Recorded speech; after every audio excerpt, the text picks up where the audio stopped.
एक समय की बात है जब राज्य में फैशन और सौंदर्य का बोलबाला था। एक दिन एक प्रतिष्ठित नर्तकी जिसका नाम कमला था, महल में आई। उसने बड़े गर्व से कहा, महाराज, मेरी यह कंघी अद्भुत है। इसे पहनते ही मेरे बालों में छिपी सच्चाई और भावनाएं प्रकट हो जाती हैं। मेरी कंघी बोलती है और बताती है कि मैं कितनी सच्ची, विनम्र और मेहनती हूँ। दरबार में इसकी बात सुनकर उत्सुकता और चर्चा हुई, पर बीरबल के मन में संशय के बीज उग आए। महाराज अकबर ने बीरबल से कहा, बीरबल, बताओ कि क्या यह कंघी सचमुच बोलती है या फिर यह केवल दिखावे का खेल है। बीरबल ने मुस्कुराते हुए उत्तर दिया, जहां पनाह सत्य का प्रकाश अंततः उजागर हो ही जाता है। मुझे कुछ दिन का समय दीजिए, मैं इसका रहस्य खोल दूंगा।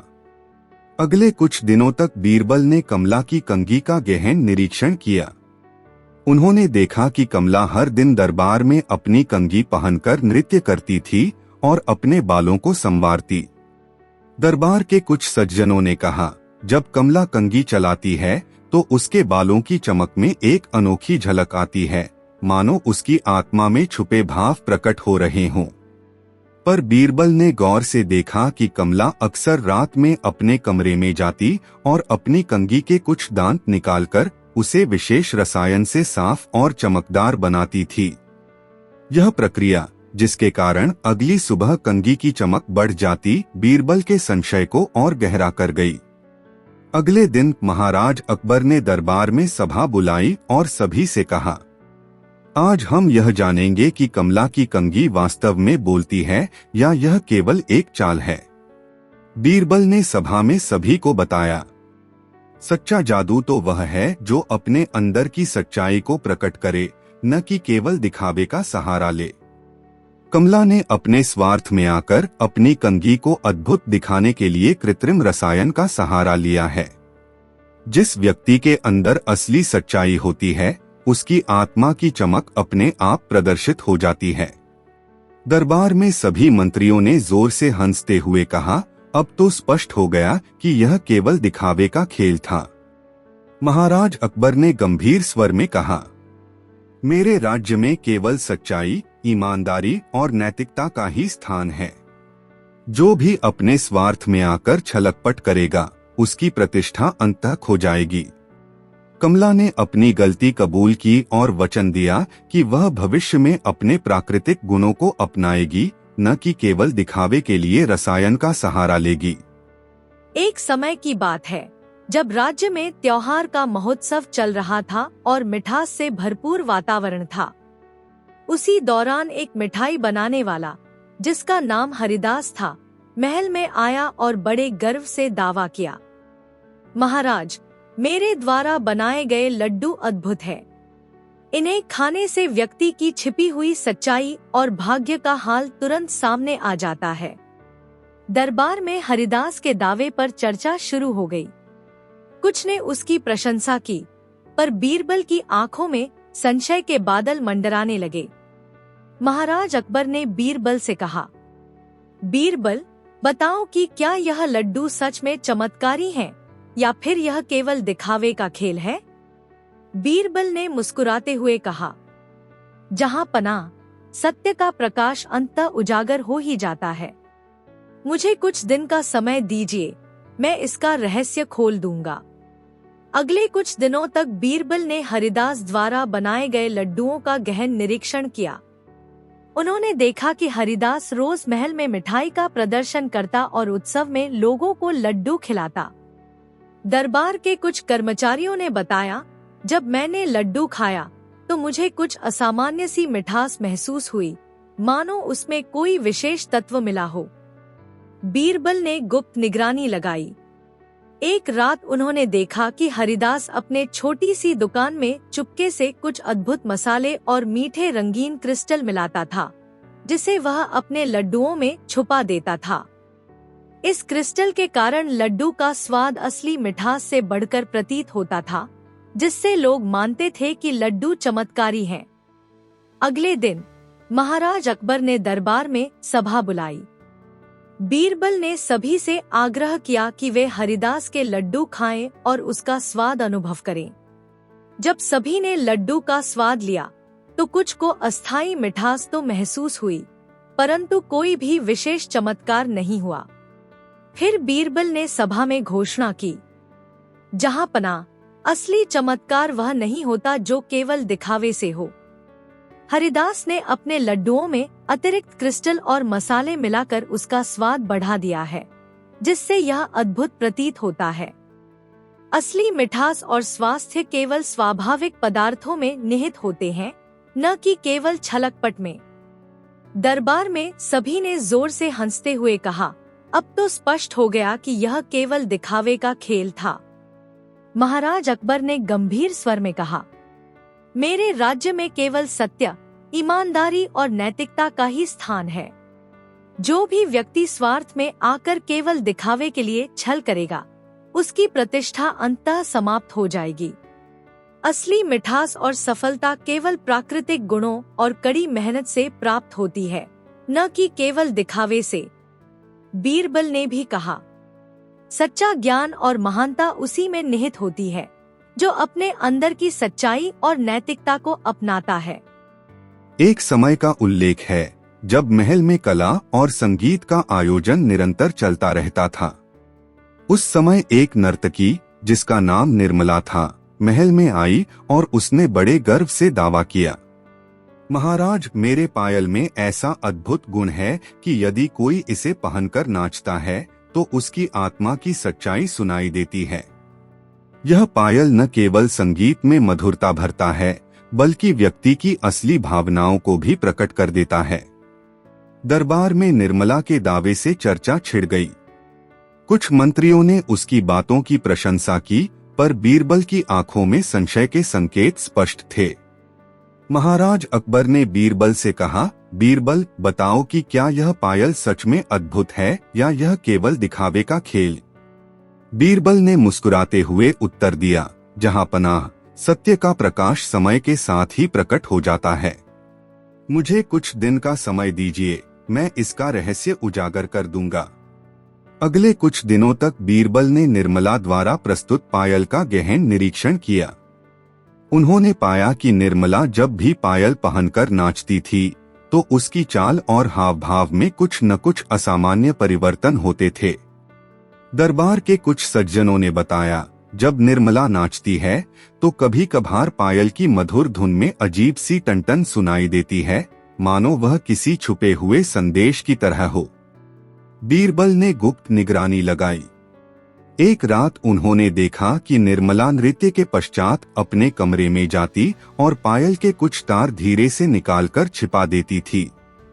उनकी सूझबूझ ने यह संकेत दिया कि पायल की धुन में कोई कृत्रिम तत्व मिलाया गया है, जिससे वह असली संगीत की बजाय झूठे प्रभाव पैदा कर रही है। अगले दिन महाराज अकबर ने दरबार में सभा बुलाई। बीरबल ने घोषणा की, जहांपनाह, मैंने निर्मला के पायल का रहस्य खोज लिया है। उन्होंने निर्मला से पूछा, क्या तुमने कभी सोचा कि यदि तुम अपने पायल में कुछ अतिरिक्त तार छुपा दो तो वह असली धुन को बदल सकता है? निर्मला ने झिझकते हुए कबूल किया, महाराज, मैंने तो केवल यह सोचा था कि यदि मैं पायल की धुन में कुछ प्रभाव जोड़ दूं तो मेरा नृत्य और भी मनमोहक दिखेगा। मेरा उद्देश्य था कि सबको आकर्षित करूं, पर मैंने स्वार्थ में आकर प्राकृतिक धुन को विकृत कर दिया। दरबार में सभी ने हंसते हुए कहा, अब तो स्पष्ट हो गया कि यह केवल दिखावे का खेल था। महाराज अकबर ने गंभीर स्वर में कहा, मेरे राज्य में केवल सच्चाई, ईमानदारी और नैतिकता का ही स्थान है। जो भी अपने स्वार्थ में आकर अपने आप को सजाने की कोशिश करता है, वह अंततः अपनी ही प्रतिष्ठा खो देता है। सच्चा संगीत वह है जो अपने अंदर की शुद्धता और भावनाओं से उत्पन्न होता है, न कि केवल कृत्रिम प्रभाव से। बीरबल ने कहा, सच्चा ज्ञान और महानता केवल अंदर की सच्चाई में निहित होती है, जिसे कोई भी बाहरी दिखावे से नहीं बदला जा सकता। एक समय था जब राज्य में उत्सव का माहौल था। महल के बगीचे में रंग बिरंगे फूल खिल रहे थे और सभी लोग उमंग से भरपूर थे। इसी दौरान एक व्यापारी जिसका नाम मोहनलाल था, अपने पालतू मोर के साथ महल आया। मोहनलाल बड़े गर्व से दरबार में घोषणा करने लगा, महाराज, मेरा मोर चक्रवात अद्भुत है। इसकी नृत्य शैली से मैं भविष्य की घटनाएं और लोगों के छिपे हुए रहस्य जान सकता हूँ। इसे देखकर हर व्यक्ति का मन प्रफुल्लित हो जाता है और उसका भाग्य उजागर हो जाता है। दरबार में इसकी बात सुनकर उत्साह के साथ साथ संशय भी उत्पन्न हुआ। महाराज अकबर ने बीरबल से कहा, बीरबल, बताओ कि क्या मोहनलाल का यह दावा सच है या यह केवल दिखावे का खेल है? बीरबल मुस्कुराए और बोले, जहां पनाह, सत्य का प्रकाश अंततः उजागर हो ही जाता है। मुझे कुछ दिन का समय दीजिए, मैं इसका रहस्य उजागर कर दूंगा। अगले कुछ दिनों तक बीरबल ने मोहनलाल और उसके मोर चक्रवात का गहन निरीक्षण किया। उन्होंने देखा कि मोर अपनी प्राकृतिक सुंदरता से उड़ान भरता, पंख फैलाता और मधुर नृत्य करता था। दरबार के कुछ सज्जनों ने कहा, इसकी नृत्य में तो सचमुच कुछ तो है, मानो वह किसी रहस्य को बयां कर रहा हो। परंतु बीरबल ने गौर से देखा कि मोहनलाल अक्सर अपने मोर के पास छुपकर कुछ संकेत देता था। बीरबल ने धीरे धीरे नोट किया कि जब भी मोहनलाल अपने हाथ के इशारों से कुछ खास संकेत देता, तो मोर की नृत्य शैली में अचानक बदलाव आ जाता। गुप्त निगरानी लगाकर बीरबल ने देखा कि मोहनलाल अपने मोर को प्रशिक्षित करने के लिए कुछ पूर्व निर्धारित इशारे देता है, ताकि वह अपनी बातों का प्रभाव बढ़ा सके। उदाहरण के तौर पर बीरबल ने देखा कि जब मोहनलाल ने मोर को आगे बढ़ो का इशारा दिया, तो मोर ने तीव्र गति से नृत्य करते हुए एक निश्चित दिशा में मुड़ लिया, जिससे यह दावा हुआ कि अगले दिन बाजार में धन का बहाव होगा। अगले दिन महाराज अकबर ने दरबार में सभा बुलाई। बीरबल ने सभी को मोहनलाल के मोर का प्रदर्शन देखने का आदेश दिया। मोर ने अपनी मनमोहक नृत्य से सभी का ध्यान खींचा, परंतु बीरबल ने देखा कि मोर की नृत्य में वही पूर्व निर्धारित पैटर्न दोहराया जा रहा था। बीरबल ने सभा में घोषणा की, जहां पनाह, असली चमत्कार वह नहीं होता जो केवल दिखावे का सहारा लेता हो। मोहनलाल ने अपने मोर को प्रशिक्षित कर अपनी पूर्व निर्धारित चालों के अनुसार उसका नृत्य करवाया है। जो भी मोर की नृत्य में देखता है, वह केवल उसी चाल का भ्रम में पड़ जाता है। प्राकृतिक रूप से मोर का नृत्य अपनी सुंदरता में सहज होता है, न कि किसी पूर्व निर्धारित संकेतों पर।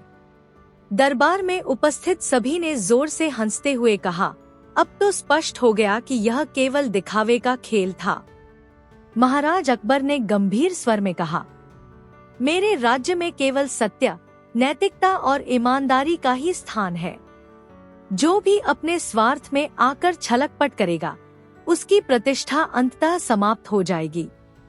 मोहनलाल को अपनी गलती का बोध हुआ और उसने शर्मिंदगी से कबूल किया, महाराज, मैंने स्वार्थ में आकर अपने मोर की नृत्य को इस प्रकार प्रशिक्षित कर लिया, जिससे मेरा दावा सच प्रतीत हो सके। मैं अब सच्चाई का मार्ग अपनाऊंगा। एक समय की बात है जब राज्य में व्यापार और मापतौल का विशेष महत्व था। व्यापारी अपने माल की सही कीमत तय करने में बेहद चतुराई दिखाते थे।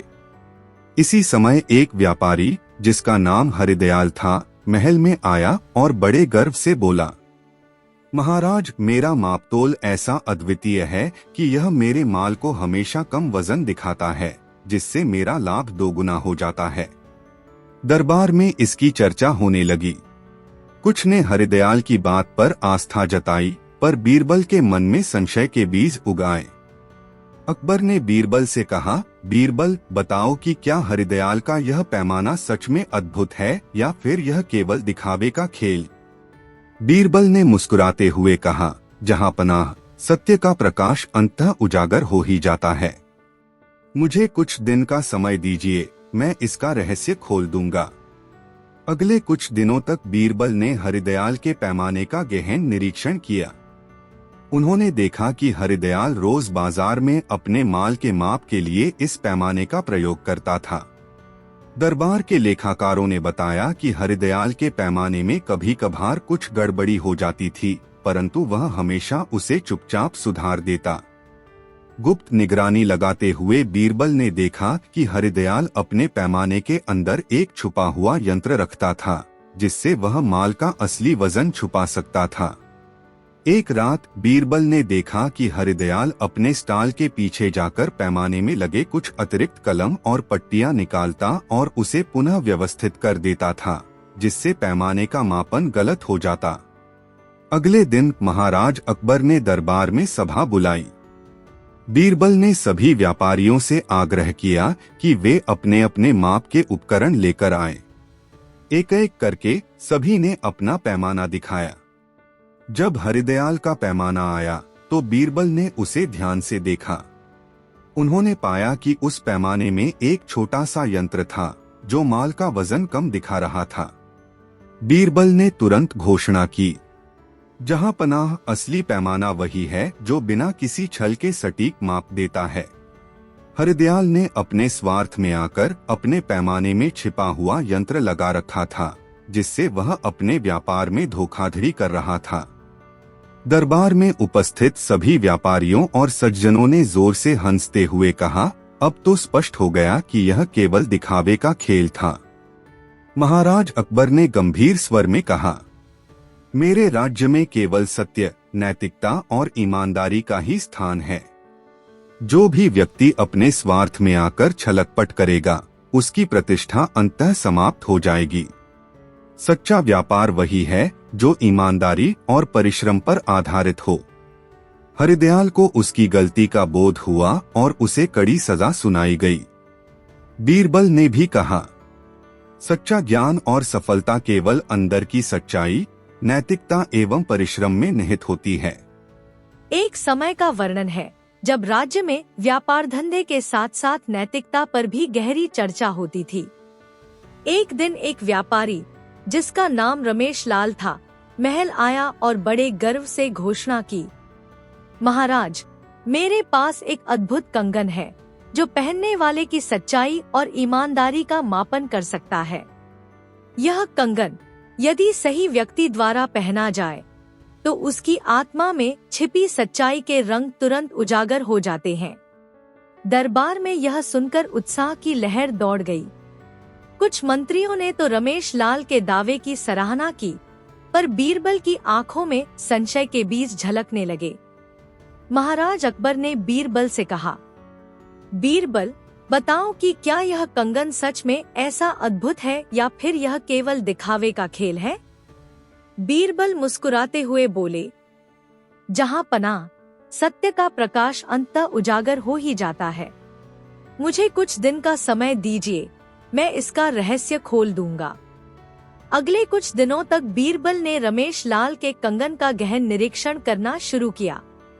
उन्होंने देखा कि कंगन का बाहरी स्वरूप अत्यंत आकर्षक था, पर उसमें कुछ ऐसे नक्काशी के चिन्ह उभरते रहते थे जो हर व्यक्ति के पहनने पर अलग अलग चमकते दिखाई देते थे। दरबार के लेखाकारों ने बताया कि रमेश लाल अपने व्यापार में भी इस कंगन का उपयोग करता था, परंतु उसकी वास्तविक संपत्ति में कोई आश्चर्यजनक बढ़ोतरी नहीं हुई थी। बीरबल ने गुप्त निगरानी लगाई। उन्होंने देखा कि रमेश लाल अक्सर रात में अपने गोदाम में जाकर कंगन के कुछ तार और छोटे उपकरण छुपा लेता था, जिससे वह उसे अपने दावे के अनुरूप दिखा सके। अगले दिन महाराज अकबर ने दरबार में सभा बुलाई और सभी मंत्रियों तथा कर्मचारियों को कहा, आज हम सब मिलकर यह जानेंगे कि असली कंगन कौन सा है। बीरबल ने प्रयोग करने का आदेश दिया। पहले एक अहंकारी मंत्री ने रमेश लाल का कंगन पहना। जैसे ही उसने कुछ बोलना आरंभ किया, कंगन की चमक थोड़ी फीकी हो गई। फिर एक विनम्र साधारण व्यक्ति ने वही कंगन पहना और बोले, महाराज, मैं तो बस सत्य और सरलता से अपना जीवन जीता हूँ। उस समय कंगन की चमक अपने आप और तीखी हो उठी, मानो उसमें सच्चाई का प्रकाश भर गया हो। दरबार में सभी ने हैरानी से देखा। बीरबल ने तब घोषणा की, देखिए जहांपनाह, असली कंगन वह है जो बिना किसी छल के अपने आप में सच्चाई और नैतिकता का प्रतिबिंब रखता है। रमेश लाल ने स्वार्थ में आकर अपने कंगन में छुपा हुआ यंत्र लगाया था, जिससे वह अपने व्यापार में लाभ बढ़ाने का दावा कर सके। परंतु असली मूल्य केवल अंदर की शुद्धता में निहित होता है। इस पर रमेश लाल को अपनी चाल पकड़ी गई और उसे अपनी गलती स्वीकार करनी पड़ी। महाराज अकबर ने गंभीर स्वर में कहा, मेरे राज्य में केवल सच्चाई, ईमानदारी और नैतिकता का ही स्थान है। जो भी व्यक्ति स्वार्थ में आकर केवल दिखावे का सहारा लेता है, वह अंततः अपनी ही प्रतिष्ठा खो देता है। असली धन और सफलता केवल उस व्यक्ति में होती है जिसके अंदर की शुद्धता, मेहनत और नैतिकता झलकती है। बीरबल ने कहा, सच्चा ज्ञान और महानता केवल अंदर की सच्चाई में छिपी होती है, न कि केवल बाहरी चमक में। महाराज ने रमेश लाल को चेतावनी दी कि भविष्य में ऐसे धोखाधड़ी के कार्यों पर कड़ी कार्रवाई की जाएगी।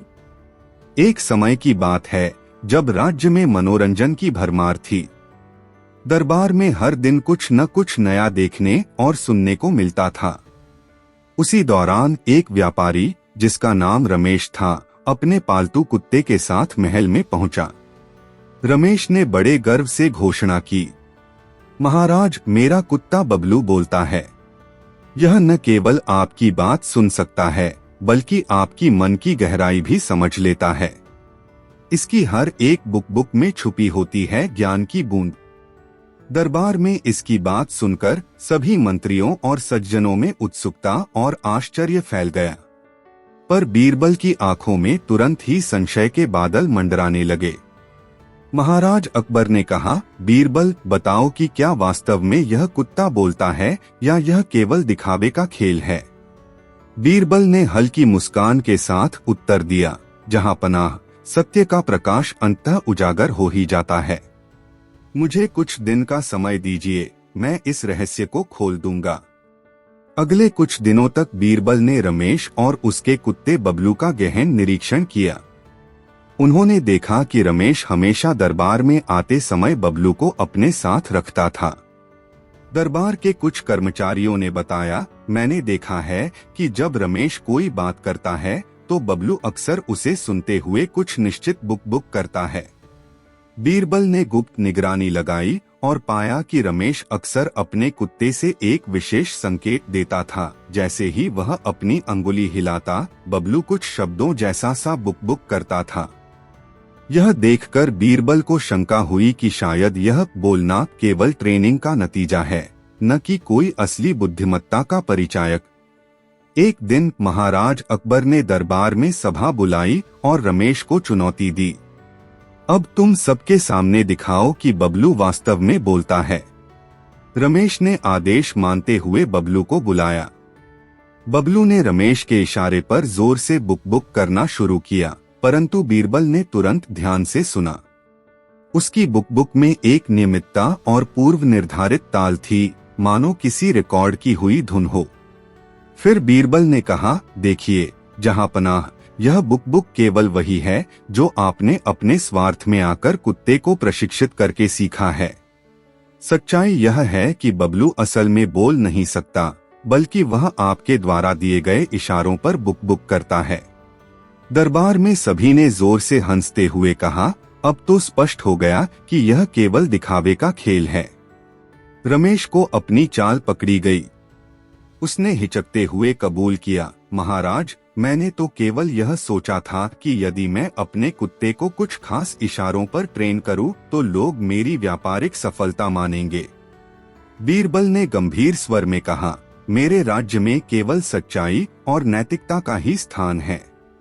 जो भी अपने स्वार्थ में आकर छल करेगा, उसकी प्रतिष्ठा अंततः खो जाएगी। एक समय की बात है जब राज्य में भोजन की महत्ता चरम पर थी और महल के रसोई से महक उठते मसालों का जादू पूरे दरबार में फैल जाता था।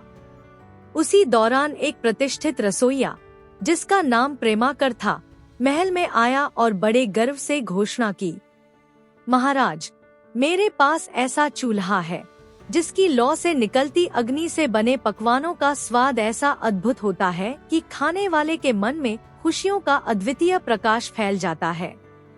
प्रेमाकर का यह दावा सुनकर दरबार में उत्साह की लहर दौड़ गई, पर बीरबल की आंखों में तुरंत संशय के बीज उगाए। महाराज अकबर ने बीरबल से कहा, बीरबल, बताओ कि क्या प्रेमाकर का यह चूल्हा सचमुच अद्भुत है या यह केवल दिखावे का खेल है? बीरबल ने मुस्कुराते हुए उत्तर दिया, जहां पनाह, सत्य का प्रकाश अंततः उजागर हो ही जाता है। मुझे कुछ दिन का समय दीजिए, मैं इसका रहस्य उजागर कर दूंगा। अगले कुछ दिनों तक बीरबल ने प्रेमाकर के चूल्हे का गहन निरीक्षण किया। उन्होंने देखा कि प्रेमाकर हर दिन महल के रसोई में बड़े उत्साह से चूल्हा जलाता और पकवान तैयार करता था। दरबार के कुछ रसोइयों ने कहा, जब प्रेमाकर के चूल्हे की लौ में आग लगती है तो पकवानों का स्वाद इतना लाजवाब हो जाता है कि हर कोई कहता है यह तो जादू है। परंतु बीरबल ने गौर से देखा कि चूल्हे की आग में एक अजीब सी चमक होती थी, मानो उसमें से कोई अतिरिक्त पदार्थ निकल रहा हो। गुप्त निगरानी लगाते हुए उन्होंने पाया कि प्रेमाकर अक्सर रात में रसोई में अकेले जाकर चूल्हे के पास एक छोटी सी बर्तन में कुछ चमकीला तरल ले आता था, जिसे वह चूल्हे की आग में मिलाता था। इस तरल के मिलाने से पकवानों में असली मसालों की जगह कृत्रिम चमक और अत्यधिक मिठास आ जाती थी। अगले दिन महाराज अकबर ने दरबार में सभा बुलाई और सभी से आग्रह किया कि वे प्रेमाकर द्वारा बने पकवानों का स्वाद चखें। जब सभी ने भोजन किया तो कुछ ने कहा, इसका स्वाद तो असली मसालों जैसा नहीं, बल्कि अजीब सा मीठा और कृत्रिम प्रतीत हो रहा है। बीरबल ने सभा में घोषणा की, जहां पनाह, मैंने चूल्हे का रहस्य खोज लिया है। प्रेमाकर ने स्वार्थ में आकर उस चमकीले तरल को चूल्हे में मिला दिया, जिससे पकवानों का स्वाद बढ़ा चढ़ा कर दिखाया जाता है। असली चमत्कार तो वह है जो अपने अंदर के प्राकृतिक गुणों पर आधारित हो। केवल दिखावे का सहारा लेने से भोजन का असली स्वाद छुप जाता है।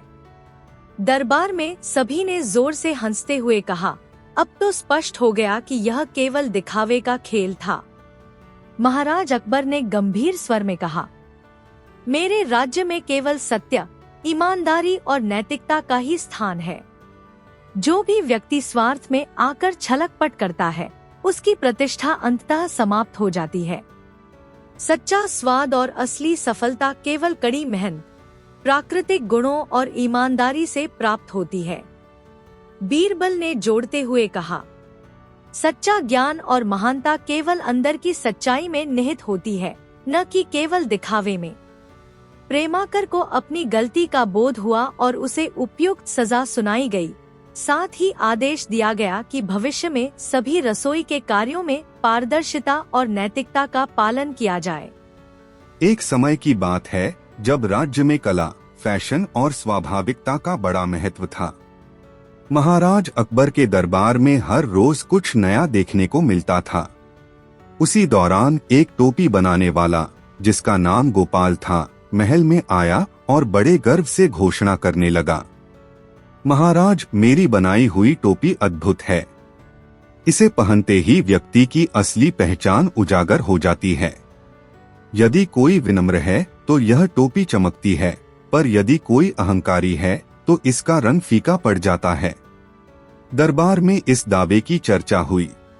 कुछ ने गोपाल की बातों पर आस्था जताई, पर बीरबल की आंखों में संशय के संकेत साफ दिखाई देने लगे। महाराज अकबर ने बीरबल से कहा, बीरबल, बताओ कि क्या यह टोपी सच में जादुई है या यह केवल दिखावे का खेल है। बीरबल मुस्कुराते हुए बोले, जहां पनाह, सत्य का प्रकाश अंततः उजागर हो ही जाता है। मुझे कुछ दिन का समय दीजिए, मैं इसका रहस्य उजागर कर दूंगा।